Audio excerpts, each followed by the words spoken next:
Actors ક્યાં જઈને મહેનત કરે? એક્ટર્સ પાસે પ્રેક્ટિસ કરવાની જગ્યા કઈ? એક્ટર્સ શું કરે? મરીઝમાં લગભગ બધાએ જ કંઈક ને કંઈક કર્યું છે. આટલા વર્ષોથી ચાલે છે એટલે કોઈકના રિપ્લેસમેન્ટ બધાએ જ કર્યા છે. દરેક એક્ટરો એના અંદર હજુ આજે પણ ઉત્સુક છે કે મારે મરીઝમાં કોઈ પણ એક રોલ હોય તો કરવો છે.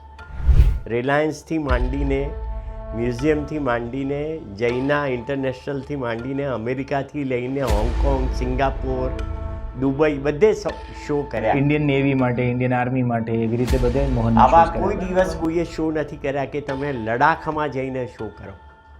એન્ટરટેનમેન્ટ એટલે શું? મનોરંજન શેમાંથી મળે? હસવામાંથી, રડવાથી, ડરવાથી, ડરાવાથી. પણ આ એક પાસું બહુ અગત્યનું છે કે જ્યારે કોઈક નવી વસ્તુ તમને જાણવા મળે ને એ પણ એન્ટરટેનમેન્ટ છે.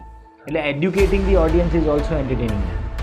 અને મારા હિસાબે હું માનું છું ત્યાં સુધી દરેક કલાકાર હોય એ બધાને કઠિનાઈ વગર આરો નથી, પાર ન કરી શકો તમારી જર્ની. તો એક એક્ટર તરીકે તમે જ્યારે જુદા જુદા ફોર્મેટમાં કામ કરી શકો તો એનાથી ઘણું બધું શીખવાય મળે અને કોન્સ્ટન્ટલી તમારો ક્રાફ્ટ મંજાયેલો.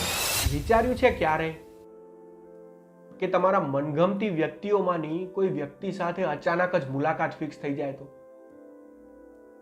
મારી સાથે આજે કંઈક આવું જ બન્યું છે કે જેમના અનુભવો થકી હું ઘણું બધું શીખી શકું અને તમારા સુધી એમની વાર્તા પહોંચાડી શકું. તો હવે તમને પણ એવું થતું હશે ને કે કોણ છે વ્યક્તિ? તો આપણી આજની આ પીકેની પંચાયતના ગેસ્ટ છે મનોજ સાકરચંદ શાહ સર, કે જેમની સ્ફૂર્તિ એકદમ નવયુવક જેવી, જેમની વિચારસરણી અકલ્પિત અને જેમના શબ્દો નીડર, મક્કમ અને સ્થિર.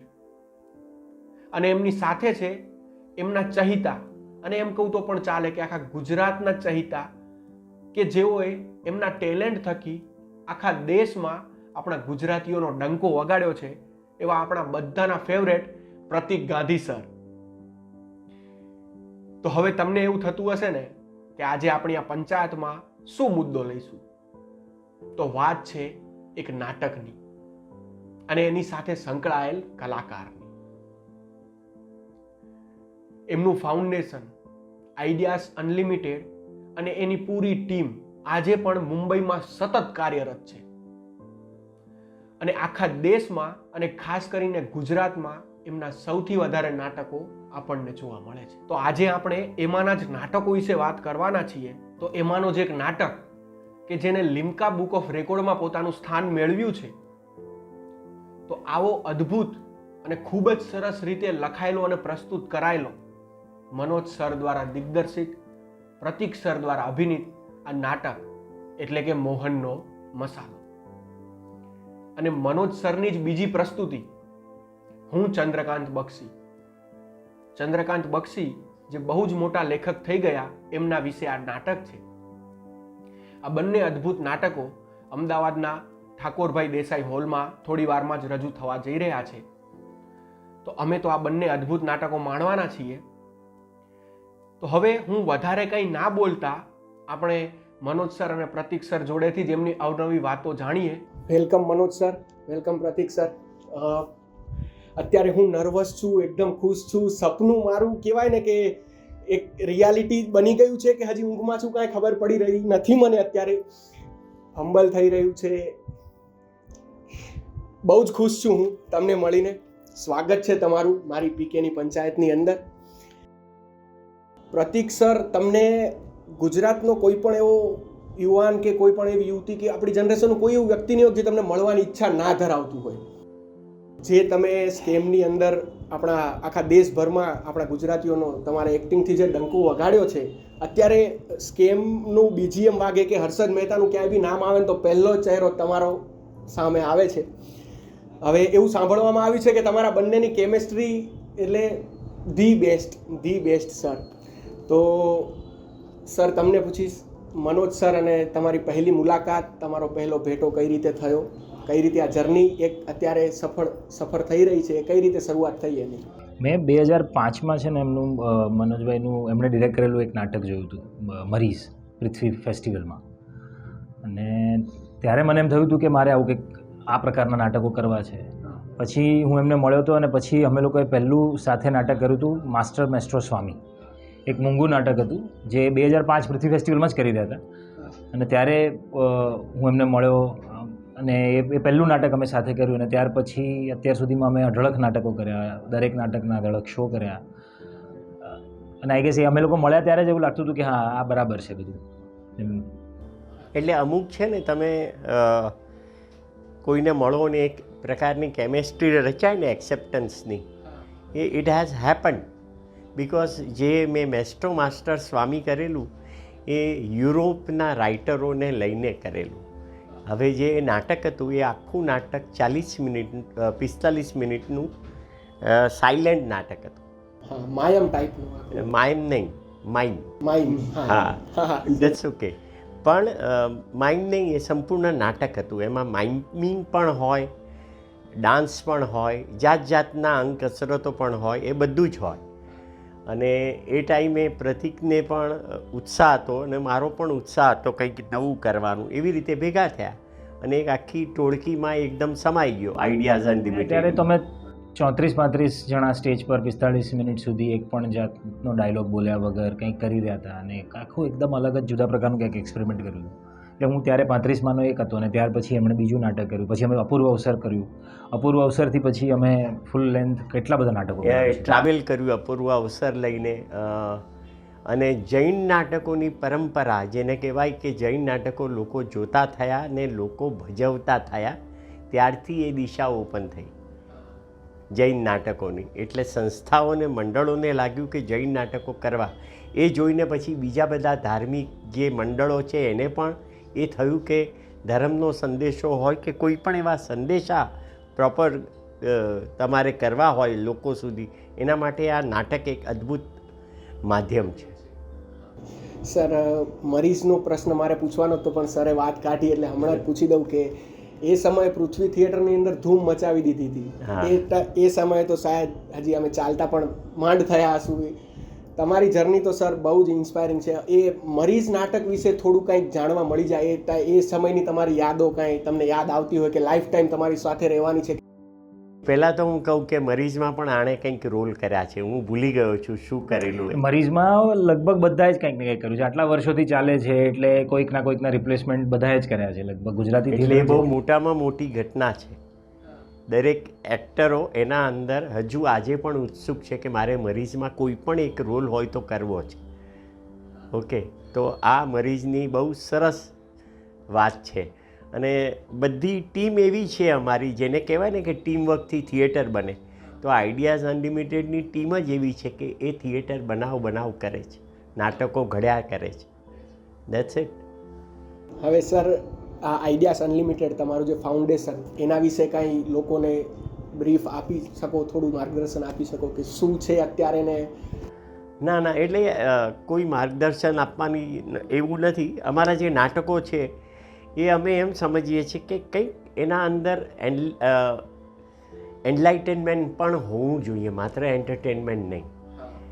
ઓકે, અને એ it is related with literature, માત્ર ગુજરાતી નહીં, વર્લ્ડ લિટરેચર સાથે કનેક્ટેડ છે. તો અમારો પ્રયાસ એ રહ્યો છે કે આપણું યુથ જે છે એ યુથ એમાંથી ઇન્સ્પાયર થઈને વાંચે, પુષ્કળ રિસર્ચ કરીને જાણે વિશ્વ શું છે, વિશ્વના અંદર કેવી કેવી ઘટનાઓ ઘટી રહી છે ને કેવા વિરલાઓ. દાખલા તરીકે મોહનનો મસાલો, દાખલા તરીકે હું ચંદ્રકાંત બક્ષી. આ જાતના નાટકોની અમારી પરંપરા છે જે આજે અમે હાઉસફુલ શો છે, પણ એ હાઉસફુલ શો માટે અમારે મને લાગે છે 15-16 વર્ષ થઈ ગયા છે.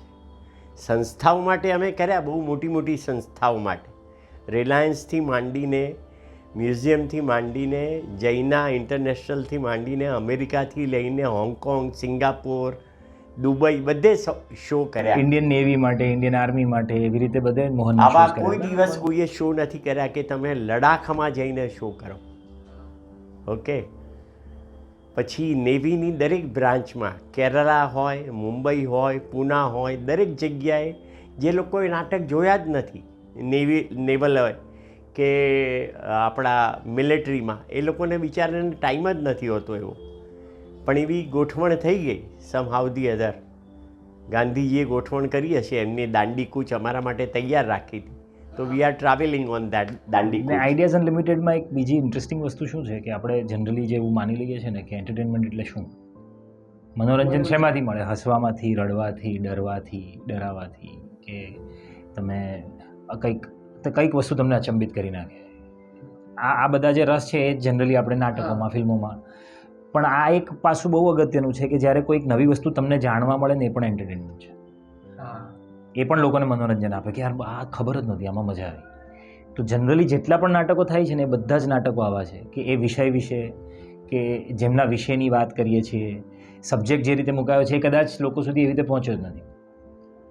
મનોજભાઈએ જે મરીઝનું નાટક કર્યું હતું, મરીઝ કવિ તરીકે બહુ જ મશહૂર, પણ જુદી જનરેશન સુધી એ પહોંચાડવા માટે નાટક એક એવું માધ્યમ છે જે કદાચ યંગસ્ટર્સને પણ જોડી શકે છે. એવી જ રીતે આનંદીબાઈ કરીને એમણે જે એક નાટક કર્યું ઇન્ડિયાના આનંદીબાઈ, ઇન્ડિયાની ફર્સ્ટ લેડી ડોક્ટર. હવે આના વિશે લગભગ જ કોઈએ સાંભળ્યું હોય કે વાંચ્યું હોય, પણ તમે જેવું નાટક જુઓ એટલે તમને એમાં એ મનોરંજન કેવું છે કે યાર આ મને ખબર નહોતી. તો તમને હસીને જેટલો આનંદ આવે ને કે આજે બહુ મજા આવી, એટલો જ આનંદ આમાં પણ આવે. એટલે educating the audience is also entertaining them. Sir, અદ્ભુત કન્ટેન્ટ છે તમારી જોડે, એક યુનિક બાયોપિક જે કોઈએ અત્યાર સુધી ક્યાંય બારે જોઈ ના હોય કે સાંભળી ના હોય એવા કન્ટેન્ટ તમે લઈને આવો છો. તો એમની બાયોપિક, એમની જર્નીમાંથી કઈ રીતે એક એવી વસ્તુ નીકળે કે આને નાટક સ્વરૂપે રૂપાંતરિત કરીને લોકો તરફ? એની કોઈ ફોર્મ્યુલા નથી. દરેક બાયોપિકમાં દરેક કેરેક્ટર અલગ રીતે જીવ્યો આવે, એટલે એની કેમેસ્ટ્રી એ નાટક પૂરતી જ હોય. હવે આજે તમે જોશો, આપણે આજે જે ઠાકોરભાઈના હાઉસફુલના પાટિયા સાથેનો શો છે, હમણાં થોડી વારમાં ભજવાશે. પહેલું છે મોહનનો મસાલો, જેમાં ગાંધીજી છે એનો પીરિયડ કયો હતો, 47 પછીનો.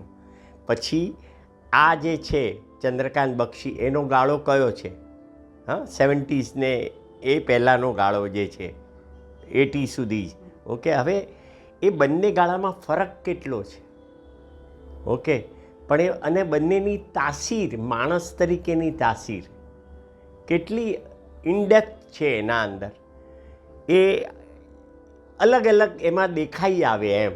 દાખલા તરીકે મારું જે એક નાટક છે Karl Marx in Kalbadevi, okay, એ પણ એ જાતનું છે કે આજે મેં કીધું બોમ્બે ફ્લાવર, જેમાં મોહમ્મદ અલી જીણા અને રીતુ જે એની આ વાઈફ હતા મોહમ્મદ અલી જીણાના, તો એ આખો પીરિયડ એ ટાઈમનો છે, પાર્ટીશન વખતનો.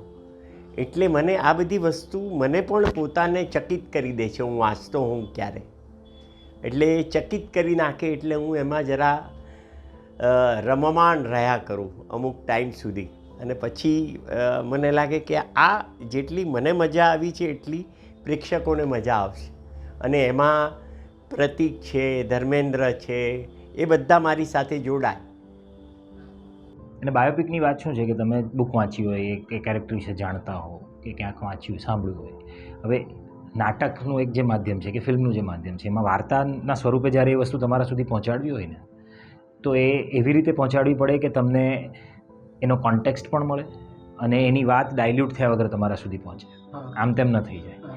હવે એટલે એને સેટ જ્યારે કરવાનું આવે ને ત્યારે એઝ ઇઝ આખી વાત છે એવું નથી, એને અમે નાટક સ્વરૂપે આખું એને જે બનાવીએ. હવે મોહનનો આજે તમે નાટક જોશો એટલે તમને ખબર પડશે કે મોહન કયા ટાઈમે આવીને તમને એમની સ્ટોરીમાં લઈ જશે. કાર્લ માર્ક્સ ઇન કાલબાદેવી એ એકદમ વિચિત્ર વિચાર છે. કાર્લ માર્ક્સ ક્યારે કાલબાદેવી આવ્યા જ નથી. કાલબાદેવી જે મુંબઈમાં જગ્યા છે ત્યાં, પણ એ રીતે સેટઅપ કર્યું છે કે ત્યાંથી એ વાર્તા શરૂ થાય છે. એટલે તમને એ વસ્તુ તમારી આસપાસ ઘડાતી, તમારી નજીકની અને એવી લાગે કે તમને તરત સમજાઈ જાય. કારણ કે આવા બધા અમુક સબ્જેક્ટ એવા છે જે લોકોને આપણને પહેલેથી લાગે કે યાર આ જવા દે ને, બહુ અઘરું હશે, નથી વાંચવું. કાર્લ માર્ક્સ વિશે કોઈને પણ તમે પૂછો, ગુજરાતમાં પણ જઈને બહુ, હવે હું પણ ગુજરાતી મીડિયમમાં ભણું છું, મને કોઈ કે કાર્લ માર્ક્સ વાંચ્યો છે? મેં નથી વાંચ્યો. આટલું અઘરું અંગ્રેજી મેં નથી વાંચ્યું ક્યારે, સ્કૂલમાં 12મા ધોરણમાં તો ત્યાં સુધી. પછી એન્જિનિયરિંગ પછી અમે ઇંગ્લિશ ને આ બધી બીજી ભાષાઓ માટે એટલું બધું ખુલ્યા હતા. તો કાર્લ માર્ક્સ મેં નહોતો જ વાંચ્યો, પણ એ જે રીતે આ નાટક થ્રુ પહોંચે ને, એમાં મને એમ લાગે કે ભાષાનો પણ બાદ નથી, એ ક્યાંના હતા, શું કરતા હતા એનો પણ બાદ નથી, સડનલી બધી વસ્તુ સમજાઈ જાય. એટલે બાયોપિકની એક બહુ ઇન્ટરેસ્ટિંગ વસ્તુ છે કે તમે એને કઈ રીતે પહોંચાડો છો. સર, હવે પ્રતીક ગાંધીથી લઈને મોહનદાસ કરમચંદ ગાંધી સુધીની આ તમારી જે કેરેક્ટર ટ્રાન્સફોર્મેશન જર્ની, એમાં શું કઠિનાઈ આવી, કઈ રીતનો એ જર્ની હતી તમારી? કઠિનાઈ તો ખબર નહીં, પણ એટલે આ જર્ની કેવી હતી કે અમારે નાટક કરવા હતા, અમારે શોઝ કરવા હતા, અમને એક સબ્જેક્ટ શોધતા હતા, અમને સબ્જેક્ટ ગમ્યો, અમે લોકોએ શરૂ કર્યું. ને પછી નાટકો તો તમે લોકો કરતા હો કે જોતા હો તો એની પ્રોસેસ બહુ સિમ્પલ છે કે જેવી સ્ક્રિપ્ટ આવે એટલે 25-30 દિવસ રોજ વાંચવાનું ને પછી સ્ટેજ પર જઈને કરવાનું કે આ વસ્તુ કઈ રીતે પહોંચશે. એટલે અમે લોકો દરેક નાટકમાં આજે આટલા વર્ષ, આ મોહનનો મસાલો 2016થી ચાલે છે અને હું ચંદ્રકાંત બક્ષી 2014થી ચાલે છે. 9 વર્ષ 7 વર્ષ જેવા થઈ ગયા છે. આજે પણ દરેક નાટક પછી અમને થાય કે હજી આમાં આવું કંઈક કરીએ તો. એટલે આ જે શીખવાની ને કરવાની પ્રોસેસ છે, ઓનગોઈંગ પ્રોસેસ છે. અને મારા હિસાબે હું માનું છું ત્યાં સુધી દરેક કલાકાર હોય, કોઈ પણ ફિલ્ડનો, એ ચિત્રકાર હોય, સંગીતકાર હોય, લેખક હોય, કવિ હોય કે પરફોર્મર હોય, એ બધાને કઠિનાઈ વગર આરો નથી. પાર ન કરી શકો તમારી જર્ની. પહેલે કઠિનાઈની જેમ જુઓ તો ડર લાગે, બાકી એ જ્યારે કરતા હો ત્યારે તમને ખબર ન પડે કે અમે શું કરી રહ્યા છીએ. કારણ ત્યારે તો તમે પ્રોસેસમાં એટલા હા, ત્યારે તમને પછી સડનલી પાછળ જોઈએ ત્યારે કે આ કેવી રીતે કર્યું ખબર નથી યાર, હવે થઈ ગયું. એવું સર જાણવા મળ્યું છે કે તમારી સાથે એકવાર ટીમમાં જે એક પ્રોજેક્ટમાં કામ કરીને જાય એ જિંદગીભર માટે તમે કોઈ પણ પ્રોજેક્ટમાં કામ કરવા માટે મળતા હોય, કારણ કે તમારા રિહર્સલ પ્રોસેસની અંદર, મેકિંગ પ્રોસેસની અંદર તમે બહુ મજા કરાવો છો એવું જાણવામાં આવ્યું છે. હું પોતે મજા કરતો હોઉં છું. I enjoy my self with my team.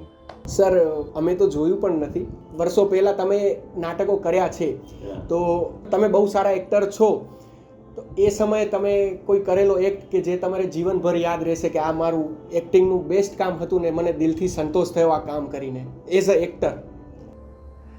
ના, એ બધી તો શરૂઆતની બધી હતી, પેલી એન્ઝાયટી ને એમાં બધું કર્યું, એટલે એવું કંઈ મેં કર્યું નથી પરફોર્મન્સમાં.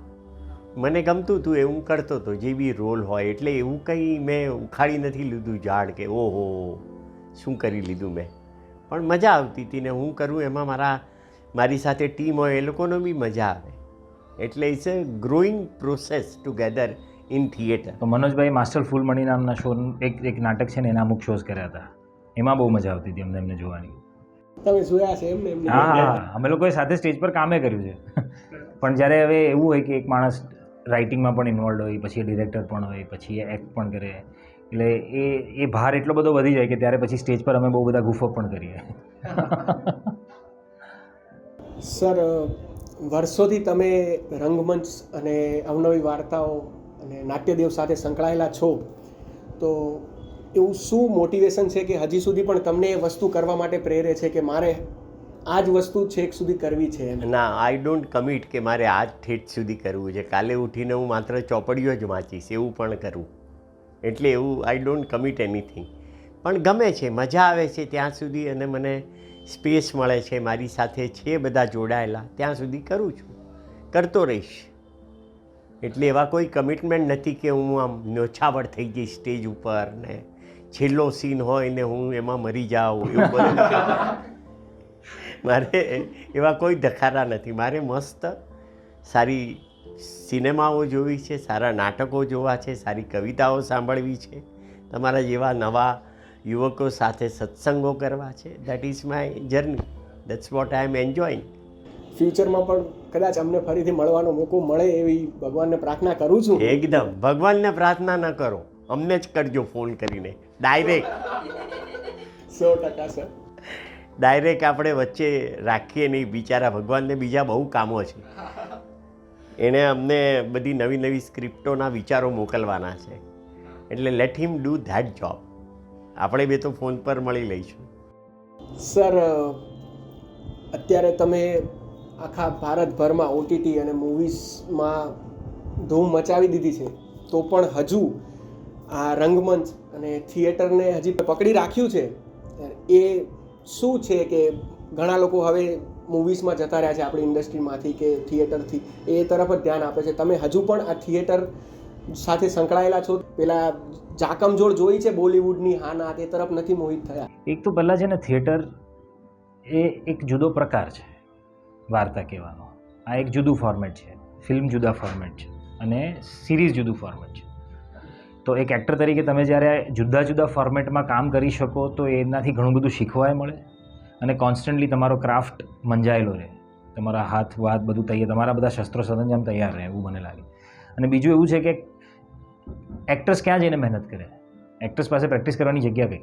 હા સિંગર્સ હોય તો રિયાઝ કરે, મ્યુઝિશિયન્સ રિયાઝ કરે, ક્રિકેટર નેટ પ્રેક્ટિસ કરે, બોક્સર હોય તો પણ એ જિમમાં જાય. એક્ટર શું કરે? કાચ સામે રોજ તો હું કેટલીક એક્ટિંગ કરી લઉં, રોજ પ્રેક્ટિસ કરવી હોય તો થિયેટર એ એવો રિયાઝ છે કે જે કોઈ પણ ફોર્મેટમાં કામ કરવા જઈએ ને ત્યારે તમને તરત મદદ કરે. તો મને લાગે કે એક એક્ટર તરીકે કોન્સ્ટન્ટ તમારે જે તૈયાર રહેવું પડે, ધાર રોજ તૈયાર રાખવી પડે, તો એ થિયેટરથી વધારે એવું કોઈ મીડિયમ જ નથી જે તમને કરવા દે. બાકી મેં એવો કોઈ ક્રિકેટર નથી જોયો આજ સુધી, મતલબ કોહલી લઈ લો, આટલા વર્લ્ડ રેકોર્ડ છે પણ હજી પણ એ મેચ પહેલાં નેટ પ્રેક્ટિસ કરે જ છે. તો એ તો કરવી જ પડે યાર. જેમ પ્રતિકે કીધું કે એક્ટર માટે થિયેટર ઇઝ અ મસ્ટ, એવી રીતે જે રસિકજનો છે, જોનારો વર્ગ છે, પ્રેક્ષક પ્રજા છે, એને પણ થિયેટર સિવાય છૂટકો નથી. કારણ જેવા એ દિવસે ને દિવસે વર્ચ્યુઅલ વર્લ્ડમાં એન્ટર થતા જાય છે, મોબાઈલ ફોનમાં, એક ભાઈ અલગ રૂમમાં હોય, બાપુજી અલગ રૂમમાં, બેન અલગ રૂમમાં, વાઈફ અલગ રૂમમાં, દીકરો અલગ રૂમમાં, બધા થઈ શકે એટલા વધારે ને વધારે સોલિટ્યૂડમાં રહેવા લાગ્યા છે. થિયેટર જ એક એવું મીડિયમ છે કે જે તમને કનેક્ટ કરે છે લાઈવ. અને એ લાઈવ જે છે ને વર્ડ જે છે ને લાઈવ પરફોર્મન્સ, જીવંત. તો હવે આપણને બધાને જે પેલી આની ટેવ પડી ગઈ છે ને બધું જ મોબાઈલ પર. લોકો રેસીપી પણ મોબાઈલ પર જ જોઈ લે છે, લગભગ રાંધી પણ મોબાઈલ પર જ લે છે, ફરવા જવાનો ટાઈમ નથી તો ફોટોગ્રાફ મોબાઈલ પર જોઈ લે છે. તમે બધું મોબાઈલ પર કરી શકો અને બધું સ્ક્રીન પર જોઈ પણ શકો, પણ આ જે ફીલ છે ને, જીવંત ફીલ, એ કદાચ થિયેટર સિવાય ક્યાંય નહીં મળે. એટલે મને તો એવું લાગે છે કે હવે ધીરે ધીરે થિયેટર હજી વધારે એક્સક્લુઝિવ થઈ જશે. એબ્સોલ્યુટલી થિયેટર સિવાય છૂટકો નથી. એટલે બધાને કહીએ છીએ અમે, નાટક જોવા, નાટક જોવા, નાટક જોવા આવો. અને ખાસ કરીને આઈડિયાઝ અનલિમિટેડના નાટકો જ્યારે પણ તમને ખબર પડે એકદમ જોવા આવો કુટુંબ સાથે. થેન્ક યુ સર, તમારા બંનેનો કિંમતી સમય અમને આપ્યો એ બદલ આભાર. Thank you. Thank you.